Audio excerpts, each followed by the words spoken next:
What happens when three women from three countries think they're speaking the same language but aren't? In this episode, we're diving into the everyday mix-ups, menu fails, and awkward travel moments caused by English not always meaning the same thing around the world. Let's just say, not everything means what you think it does.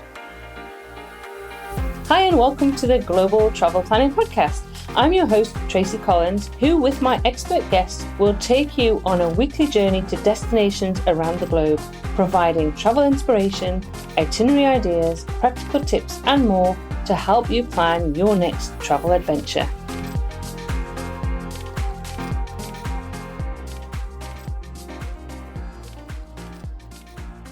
Welcome to episode 60 of the Global Travel Planner Podcast. This episode, the ladies who travel are diving into all the hilarious and sometimes confusing ways English varies around the world and how, even when we think we're speaking the same language, we're often not on the same page. So we're going to be sharing some of our top stories of language mishaps when we travel, how we prepare to travel to non-English speaking countries, and some tips and tech that can help smooth things out. So this chat actually came and was inspired by a TikTok that Melissa and Shelley, who are joining me now, did and shared recently on TikTok and Instagram. So hi guys. Hello. So let's talk about your TikTok. So what was it? Let's talk about what it is in the TikTok, because I'm going to share it in the show notes. But let's talk about that, and also just say where we are at the moment as well, because I know everybody likes to know where we are in the world. So I'm back in Brisbane. Welcome home, Tracy. Thank you. And Melissa, where are you at the moment? I'm in Brisbane as well, in my house in Brisbane, and it's very, very cold. It is. I'm freezing. And we've got Shelley, who's sitting there in a T-shirt and the aircon on. So obviously you're not somewhere where it's cold. No, I'm in sunny Florida. Lucky person. I wish I was, to tell you. So how long are you going to be in Florida for? I know you've been doing a bit of travel around the States. Yes, I'm not quite sure. Probably maybe 4 or 5 weeks. I'm not sure yet. Yeah, you enjoying the heat? Yes, actually, I like the heat. So It's been very sunny, and I've been checking out a lot of the beaches and some historical sites. Excellent. Well, you do a really good job of avoiding the cold while you travel. I haven't done such a good job these last 12 months. I seem to have just gone cold, a bit hot, and then cold again. So I'll be, and then obviously going to Antarctica later on the year. I'm not exactly going somewhere hot there either. Anyway, okay, so tell us about the TikTok stroke Instagram reel that you guys created.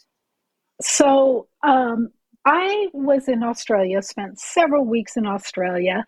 And Melissa and I met up a couple times, and I was really struggling with, I thought I was going to an English-speaking country, and I was really honestly struggling with the language. And, there's slang for everything. So I was like, I would text Melissa, or I'd text you, or I'd ask one of your friends in the building. I'd be like, what does this mean? What does that mean? Or I would say something that I thought meant one thing, and somebody would give me like a weird look, or I would get something strange. So Melissa and I took a trip to Lady Elliot Island, off of the Great Barrier Reef. And we were just sitting around the pool one day, and I said, she goes, hey, how's your language, going? I said, hey, what about if we just film this? Because I know I am not the only one struggling with this. And it was just purely improv. I had no idea what she was going to ask me. And she gave me a pop quiz. I think I did pretty good. And it just, there was I want to say close to 10,000 views, and keep counting. And it just, people really resonated with it, because honestly, Tracy, I'm going to say, you just texted me the other day, and I had to look up the word cuffed. It means please. Yes, it means pleased. I had no idea what that meant. Oh, chuffed. You know what, I have to say, I know when you said that, when you came to Australia, you were like, you got an English speaking country, but I'm from England, which is originally where English comes from. And when we go to the States or Australia or any other English speaking country, we kind of go the same. We're like, how did all these words, these slang words develop? And I had the same because I emigrated to South Africa when I was a teenager, and I was like, "What? I don't know what all these things are. What are cokies? What are tackies?" Which I'll explain in a bit. But it was a real thing. So you just come up with some words then to give Shelley, Melissa, that you kind of just went, "How do you know these words? What they mean?" Yeah. I mean, I'd kind of remembered a couple that she'd asked me over the last few days, and so I kind of said them again. And as I was saying one word, it made me think of a different word. And yeah, so I tried to put some easy ones in, and I tried to put some funny ones in as well. And yeah, it was a bit of fun. Oh, it's a really fun reel, and I will share it in the show notes. So let's talk about some of these words that cause confusion. So between English speaking countries. So we're thinking at the minute, if you're in the States or in Canada or you're in New Zealand or in Australia or in South Africa or all the English speaking countries in the world, where you go, what words cause confusion? Well, I'm going to throw in the obvious one when you come to Australia, which is thongs. Yeah. You took my word. That was what I was going to say. Like that has to be the one. Because obviously, thongs in Australia are what we would call flip flops. Do you call them flip flops, Shelley? Yes, flip flops. Yes. And they're called jangles in New Zealand, which I can kind of go with. It's a bit weird. Sorry, New Zealanders out there, but it does sound a bit weird. Jangles, but thongs in the UK are basically, string knickers. What, in the UK too? Yeah. They're just string knickers. Yeah. So any British person comes here and somebody says, "I'm going to put on my thongs," we kind of go and no, that's not what we don't imagine you putting footwear on. I didn't know that was just an Aussie thing. There you go. I thought, radio. Yeah, so we call them flip-flops because thongs are knickers, not footwear. Or, thongs are, like G-string. We would call it a G-string, Yeah. It is a G-string. I just couldn't think of the word of it. I just call it knickers. But you know what I mean. String knickers. Yeah. What other words? Come on, what other words are things that cause, like you go, okay, confusion? I think chips and crisps are another one that I would go with. That confused me only because I had heard the word crisp and then I heard the word chips. But what really threw me was hot chips. So like you go someplace and you have to order hot chips, but what's the difference between hot chips, crisp, and chips? So there's like all. Well, because like in Australia, you would just say chips or hot chips, wouldn't you?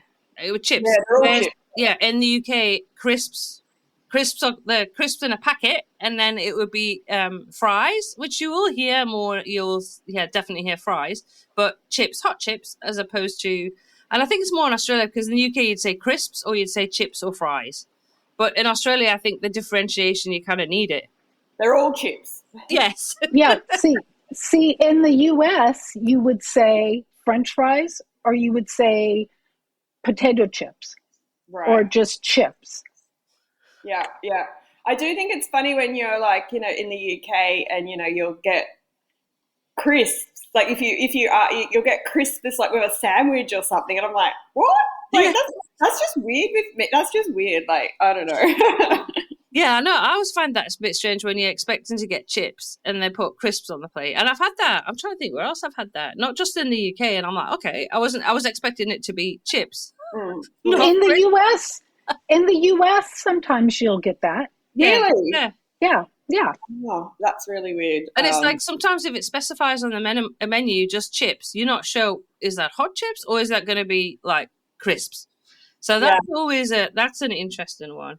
Come on, think of some other words. I'm going to mention one that I screwed up in Australia and I still have to be careful with. I'm not going to say what it means, but it's very rude. And in Australia, they would say the word route.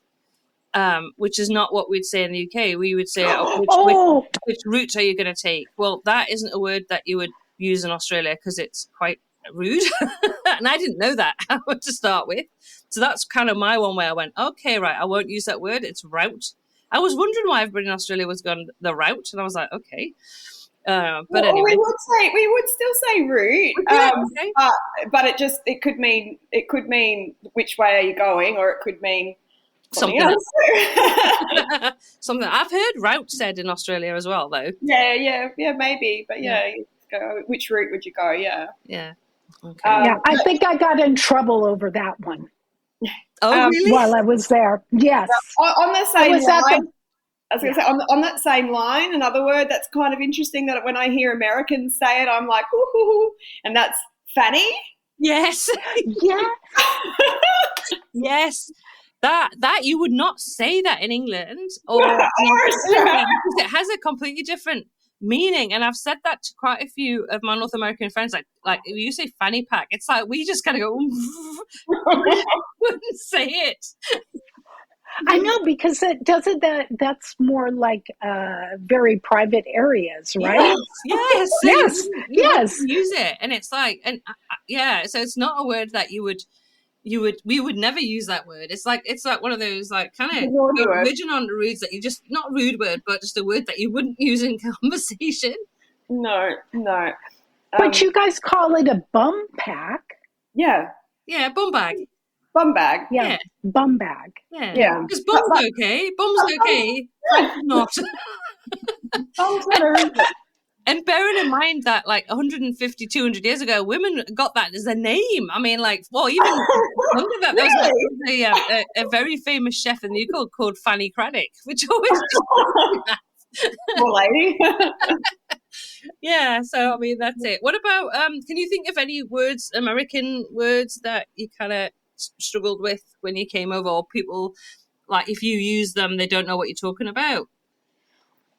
Well, one of them, it's not so much just over there, but when you go into a place, and I always would say, "Oh, can you tell me where the restroom is?" Yeah. And they look at me. So, like, if you're in one country, it's called a water closet, which always perplexed me because I'm like, I picture a closet just full of water. but and then the other thing is most countries just call it a toilet. So one time I asked somebody, I'm like, why is restroom not used? Well, they differentiate. They told me a restroom or a bathroom is considered someplace with a shower in it, not just a toilet. So I don't know. Now I'm kind of used to asking for a toilet, but then when I come back to the US, I'm like, where's the toilet? They look at me like I'm cringe or something. They're just like, what, kind of crude. I have to say, it's one of Doug's pet peeves. He really, really dislikes the term restroom. And he's like going, I'm not going for a rest. So why would you call it a restroom? He's not here because I know he would pop in at this point and say, why do you call it a restroom? Honestly, that's one of his. He's like, I don't get that. I don't understand that. Yeah. I mean, where does water closet come from? Yeah, that's really weird. Hey. Yeah, no, you never hear that. Well, you if you translate it into French though, so if you were in Paris and you want to go to a toilet, you would say "Où est la WC," which is WC. Where's the toilet? Oh, okay. I don't think you'd hear it so much in English. Or we just say where's the loo? Where's the bog? Where's the toilet? Do you know those? Yeah. Bog is another one. That's very slang. Where's the loo? Where's the toilet? But not restroom, because it just sounds a bit odd. Yeah, but that's one that's very common all around the world. Those three, so yeah. And I've noticed a lot more countries that are, like, I guess a lot of countries in Asia are using the term restroom as well. We saw that far more in Asia. And Europe, you'd probably get WC, bathroom, toilet, rather than restroom. But that's definitely the influence of the American English on different places, which you see, depending on, because obviously different countries in the world value British English, American English, Australian. It depends what they're closest to. I guess it's because I know I used to teach English as a foreign language, so there's certain accents and because they want that language because of the whatever business they're going to do or whatever at school. So I think that's it's very interesting. But I mean, do you change your vocabulary depending on who you're talking to, or do you just keep like using your own Australianisms, Britishisms? I definitely change the way I speak. I think we're lucky, if you want to use that, in that we're brought up on American TV and movies and stuff. So it's very easy for us or me that we know what the American words are, and so we'll change them. And for me, I often have international students stay with me in my house, Asian students, and I do notice that when I speak to them, I'll I'll try really hard not to use any slang and speak in very clear, basic English. So, yeah, I'm very mindful of it. Yeah. Well, I think you have to be for Australian because everything ends with an O. The fisho at the Savo and the, I don't know, Arvo. Yeah, we had the abo and the abro and the agro and we had that whole watch the TikTok. Yes. No, yeah. What I find interesting is when I go to other places, as an American, I try to leave out a lot of words because for grammar wise, we add so many different grammar conjunctions, adjectives. We add so much where other countries, I don't think they get to the point faster. Okay.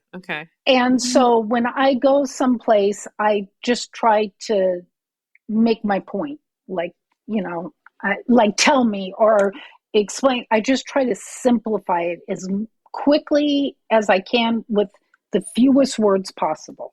And that segues really usefully into kind of the next section where we're talking about that is that when we go to countries where English isn't widely spoken, and I mean, we have been incredibly spoiled, and that majority of places around the world, that you can get by in English, but I think that has translated into making us quite lazy when it comes to learning other languages, and we kind of take it for granted we're going to go to places that will at least be able to get by in English.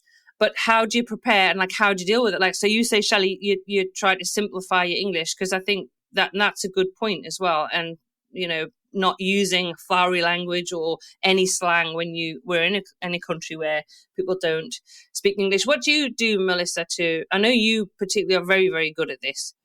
Yeah, I just really like to try really hard to, like you said, we're very lucky that we speak English, but I don't want to be one of those travellers that just expect that, they're going to understand me. So there are 3 words that I always learn wherever I go, and that's hello, please, and thank you. A lot of the times I'm quite lucky because hello can be hello or hi, but they're the 3 words that I always learn. And I mean, they're very simple, but I find if I learn those 3 words and I can say hello to someone, I can say thank you, and then I might just do a lot of pointing in between, but then, and always have a really big smile on my face. And I always find generally people are happy to communicate with me.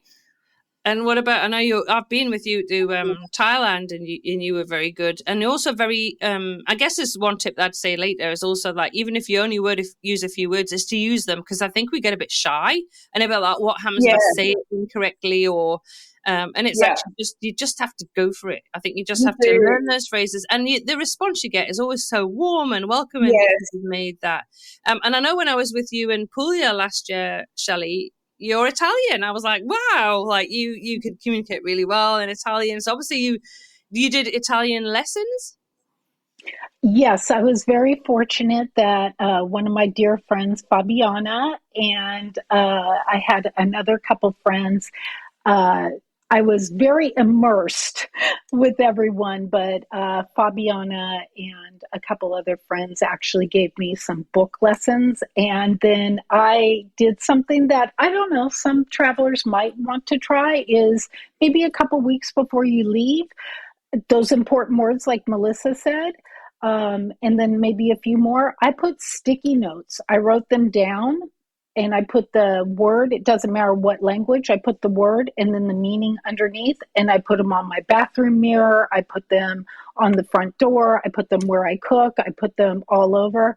And then you're kind of like looking at them constantly. So I don't know, subconsciously you're kind of taking it in. So it's not like you're sitting down book studying. So yeah, but I will say I do not have the accent or pronounce the words. I still massacre the language, but I try. And I do understand them. I understand so much more than I could speak. So that's good. And I think, as I say, it's that it's having a go is kind of important, and the response you get. What about kind of non-verbal communication? Because in some places that is just as important as understanding the kind of verbal language that's spoken. Do you look up kind of cultural etiquette around communication or gestures? Because I know there's some gestures that we might use that in some European countries. I think it's Greece, where it's actually quite rude for one particular hand, which it might be okay in another country, but it's actually rude there. And I know there's some other countries where you've got to, like what we would, if you go to France, for example, you'll kiss people on either cheek. Well, I wouldn't go to some countries and do that. Yeah. And I was thinking about as well, like, going to some countries like South Korea or Japan where you take your shoes off. That, again, is kind of, you're communicating your kind of respect and understanding the culture by doing that. But is there any other ones that you can kind of think of or expand on? I just kind of like observe and follow suit as much as I can. Like I'm a big believer. I'm in their country or I'm in their house, and I want to be respectful and do what everyone else is doing, and not just be like, well, I'm just going to do my thing. Yeah, I agree. I was going to say another one for anybody visiting the UK, and this is a huge one for us Brits, is that we are very, very good at queuing or lining up. Oh, yeah. America. So we say queue, you guys say lining up in the States, I know. Well, if you jump a queue in the UK, we won't say anything necessarily to you, but you will get the stare. And if you watch Paddington Bear, when Paddington gives that stare, that's what you will get from all the British people in that queue going, they cannot believe that you have jumped the line or you jumped. That reminds me, do you remember, Tracy, when we went to India and our guide said to us about queuing, and she said that if there's a space between you and the person in front of it, then someone will take that space. Yes, it's true. You have to kind of go, okay. Yeah, it was. Yeah, and it's fine. It's like, then you have to kind of not get annoyed because in Britain or in Australia, you wouldn't do that. But then go to another culture and it's like, I remember actually being in Disneyland Paris with my mom, and we're queuing at the toilets, and a lady walked in and just walked straight into the next toilet. My mother was absolutely apoplectic. I still remember it at the time. She was like, but I've been standing in this queue. And it's like, that person didn't care wherever they come from. It doesn't matter. There's a space. You just go for it. I found that really hard in India, the whole space thing, and people like right up close to you, and you're like, okay, this is normal, Melissa, this is normal. That's it, the personal space thing, when it's like, when you used to have like a half a meter between you and everybody else, and you go to a culture where that doesn't exist. It's kind of, it's trying to adapt to that as well for what you're used to. Mm-hmm. Well, and I'll say in Southeast Asia, it's kind of the same thing, maybe not to the same extent, but also in a lot of the Asian countries, waving, like, you see in the movies, or I don't know how it is in Australia, but to hail a cab or wave for a cab, you wave your hand. Well, that's disrespectful. They don't do that.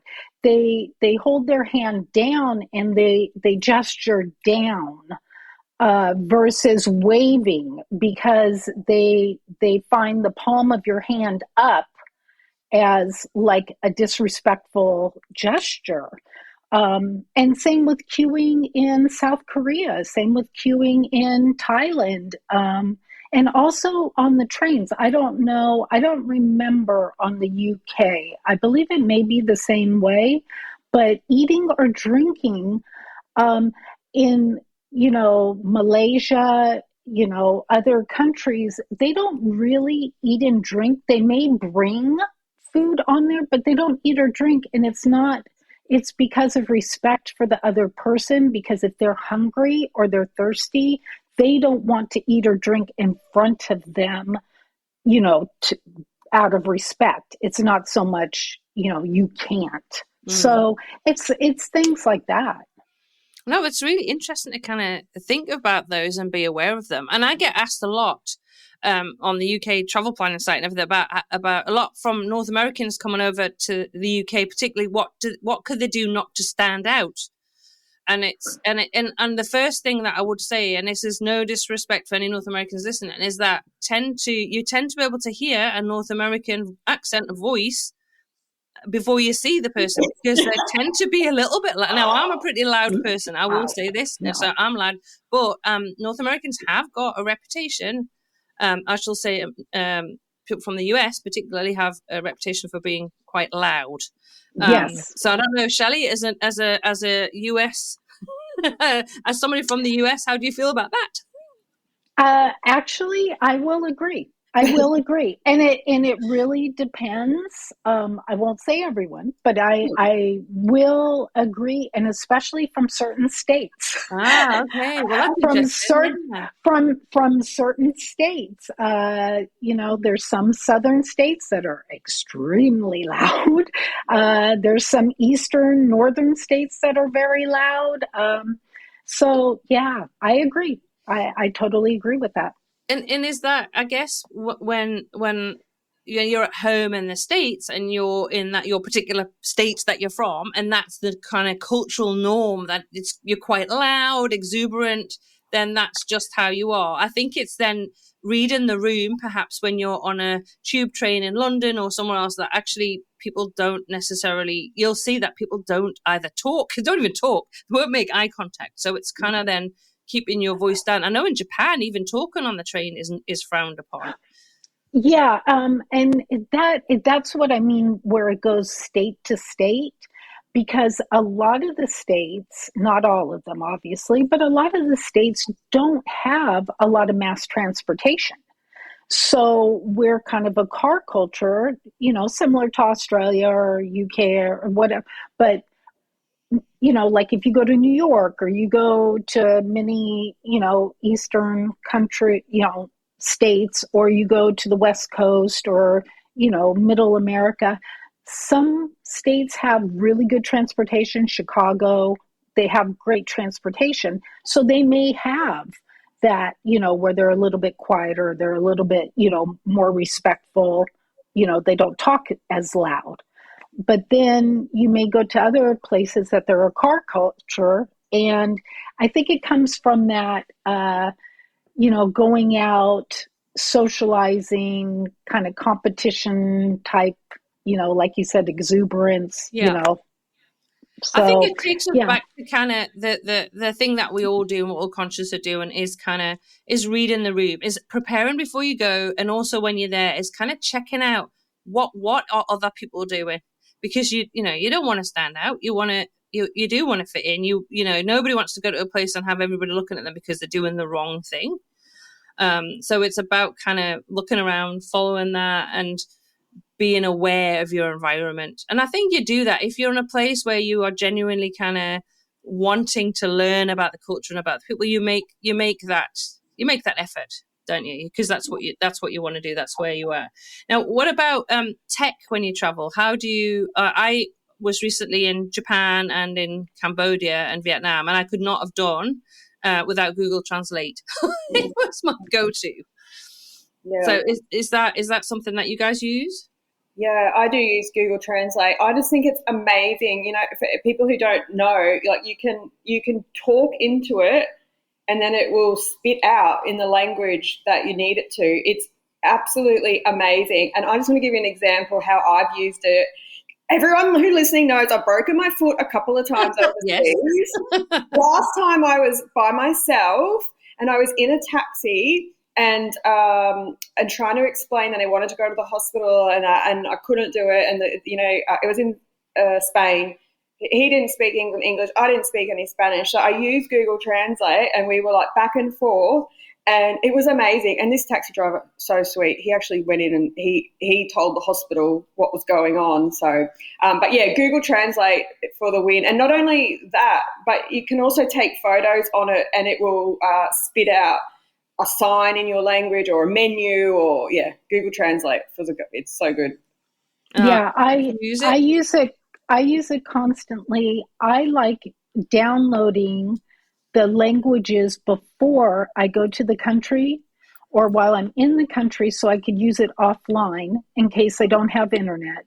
Also, I like using it in the grocery stores because you can use your camera and hold it up to the ingredients because then you can look in real time and see, does this contain fish, nuts, whatever, so you know what you're eating because sometimes you can't tell. But yeah, definitely. I have gotten out of many situations with Google Translate. Yeah. Oh, I think it's absolute genius, and because I struggled, as everybody knows, in Japan, to find things that I wanted to eat, and I found having that and just holding it up and translating the menu or in the 7-Eleven exactly what was in the food, because I avoid fish, it was just really helpful. And Doug and I went to a wedding in Cambodia, and having the ability to do the verbal, talk into it, and then it then translate it and verbally then say it to the people we were sharing the table with was really useful. And then it was going backwards and forward. It was so much fun because we would record it, then play it, and then they would say something, and then it would play it back to us in English. It's amazing. And I can think of when I was first started traveling on my own in the 80s, and there was nothing like that. There was nothing. You'd have a book. Do you remember? I used to always buy the book. Planet phrase book. And I can picture now, you'd sit in the sit in a restaurant, and you'd be like talking to the waiter, and you'd be like, looking for black tea. It's so true. It's so much easier now. Tracy, let me ask you, since you spent time in Cambodia, let me ask you and Melissa, when you hand somebody some money and they say it's broken, what does that mean? It means that it's got, so in Cambodia, you've got to make sure that there's no tear or rip or fold in the note, because they can't accept it. And I was in one shop, and it was a dollar note, because they accept dollars, US dollars, and it had a little tear or little nick in it, and they went, oh, the bank won't accept it. So they want to take it. Yes. Broken? Because I was like, what do you mean it's broken? That's what happened to me. I landed, and then they do accept their currency and US dollars. Yes. So I went to go pay, and the person handed me back the bill, and they said, I'm sorry, this is broken. I was like, what? And they're like, it's broken. And I'm looking at it like, what are you what's broken? Yeah. But you're absolutely right. It had like a little crease in it. But fast forward over a month, I found out that from a local that they will accept it if they know you and it's not like ripped or torn. The funny part of it is, if you're in the US, I mean, that thing would have to be demolished for somebody not to take it. Yes. It could be taped. It could be whatever. And somebody is going to take that bill. So I thought it was funny once I found out what that meant. I'm like, really? So, and that's a really good, if anybody's traveling there and you don't know, what do you mean it's broken? Exactly. That's exactly what we mean about the different use of language to describe something. Like, well, broken would mean something completely different to us, but yeah, it's an unusable note. But what about, have either of you had any kind of funny fails when you've tried to use what you thought was appropriate language and you've got it wrong? Or have you generally found it having a go has worked and it's generally been pretty smooth? No. I can't think of any real fails. I find, as long as you say everything with a smile and you give it a go, people are just really friendly and you'll work it out. I've never had a drama. I've always worked it out. The one time sorry, Shelley, go ahead. No, I haven't had like an epic fail. Well, not that I could remember offhand, but in Italy, they have, I don't eat meat. So I wanted like a veggie pizza. So I said I would like peppers and this and that on it. And so they were like, oh, okay. And then they brought out the thing, and they didn't bring it out yet, but they were saying, okay, we give you pepperoni and this and that. I'm like, no, I don't want pepperoni. Well, evidently they call peppers pepperoni. And it was this. So it kind of was like back and forth. Like, I didn't know that, like, peppers were pepperoni, and it was kind of funny once I figured it out. So. Oh no! So, and I remember for me, so I moved to France a long time ago, like 1988, I think it was. So quite a few years ago now. And I'd done a little bit of French, but and I learned it very quick. Within 6 months, I was completely fluent, which was great. But I remember when I first got there, the grandparent of the family coming to visit, and in France, to show respect to somebody you don't know who's older than you, use the word vous rather than tu. For you, the word you, as in when you're saying, would you like a cup of tea, for example? And I use tu, which is the familiar term and quite not disrespectful, but it's something I shouldn't have done. Anyway, he was okay about it, but I remember at the time cringing and thinking, oh, I've just used tu, and so I should have used view, and I didn't want to be disrespectful. So I was like, I'm really, really sorry about it. But it's things like that can trip you up when I was like, oh, and I'm thinking because I speak French, but I'll tell you what, in Paris sometimes it's pointless me even speaking French, because as soon as they pick up that I'm not a native French speaker, they'll just switch into English and kind of look down the nose sometimes the way it is that you're like, okay. So there's sometimes where I think, you know what, even though I speak the language, I'm not going to attempt it, because the response I'm going to get is not going to be particularly friendly. But I guess that's somewhere like Paris, where lots of people massacring the language a lot of the times and maybe don't have as much tolerance. But generally, I find wherever I've been around the world, having a few words just opens a lot of doors and definitely gets a friendly response. But what would be your top tips for dealing with language differences while traveling? What would be the one thing that you would suggest, Melissa? I would suggest making sure you've got Google Translate on your phone. My view is learning a couple of words like hello, please, and thank you, and always communicating, with a big smile and being friendly to people. It gets you a long way. Absolutely. What about you, Shelley?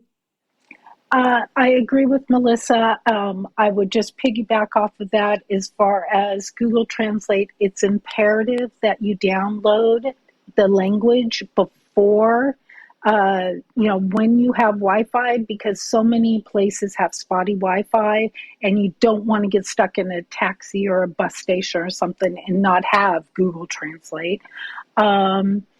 And I would say, too, what Melissa said earlier, you are in their country, you are a guest in their country. So, if you notice a sign of respect is just, kind of to nod or let an elder go in front of you, or not eat on the train, or, be a little bit more quiet. It's something, just show respect.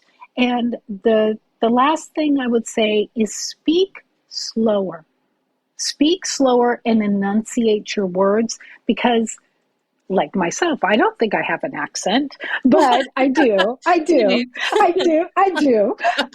None of us really think we have an accent, but to the people that we're speaking to, in different countries, not only do we have another accent, but we're speaking a different language, and it's usually their second language.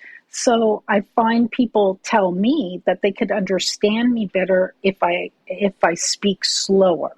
Mm. And my tip is just to have a go. Learn some of the words and have a go. Just go for it. Because I know it can be, you have that little bit of, I don't want to make a mistake and get it wrong. I have to say, I'm going to shout out for Doug here, because Doug, he went to do some work in Wales a couple of years ago, and his Welsh is still excellent. He still will he still knows the words of Welsh, and it's amazing. I'm like, well, there you go. And he went and he spoke his Welsh, and it went down really, really well. I would say 99.9% of the time, if you learn the phrases and have a go, you'll get a brilliant response. Yep. Well, thank you, ladies, for joining me again for this episode of the podcast. It's been great to chat with you, as always. And next episode will be episode 65, because there's actually 5 Wednesdays in July. So that means 5 episodes of the Global Travel Planner podcast. And as always, the last one of the month is us guys chatting. So that'll be episode 65. We're going to talk about food. Yes. Yum. Yeah. My favorite subject. Well, it's going to be an interesting one, because I struggle a little bit when I travel. So, and I will try lots of food, but I have lots of foods that I don't like. So that can be an issue. So we'll talk about that, and we'll talk about how you're a vegetarian, Shelley, how you deal with that. And then Melissa, I think you're pretty adventurous with what you'll try. So we'll talk about we'll talk about those things, and also when you used to travel with your daughter as well, how you dealt with that, because traveling with children as well can come with its challenges when it comes to food. But anyway, so what do you guys got planned for the next, before we meet again? Are you any travel plans on the horizons? Yeah, I've got some travel plans, a couple of exciting trips that I'm looking forward to. I'm going to Magnetic Island with my daughter, which is an island in North Queensland. And something really exciting I've got coming up is I'm going to spend a couple of days sailing on a catamaran around the Whitsundays. Jealous. I'm jealous. I'm really excited about that. Do you need somebody to come and skip on the boat? I can do that. But anyway, what about you, Shelley? I am exploring some more of Florida beaches. I just left Daytona Beach and had a wonderful time, and historic St. Augustine. And I may have a couple other magical things coming up. Oh, okay. Well, hopefully we'll hear about those in a future episode. But great to always to chat with you guys and to catch up. Yes, and definitely. Can't wait to speak to you.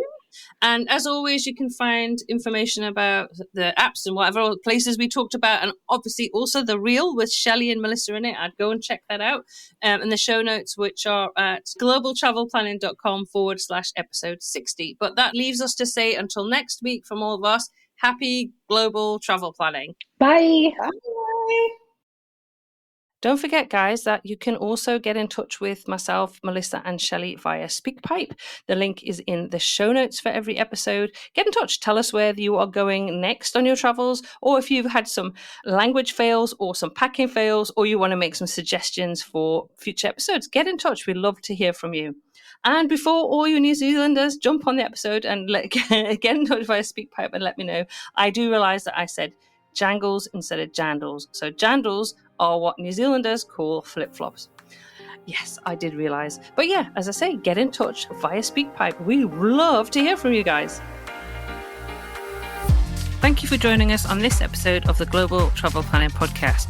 For more details and links to everything we discussed today, check out the show notes at globaltravelplanning.com. Remember, if you enjoyed the show, please consider leaving us a review on your favourite podcast app, because your feedback helps us reach more travel enthusiasts just like you. Anyway, that leaves me to say, as always, happy global travel planning.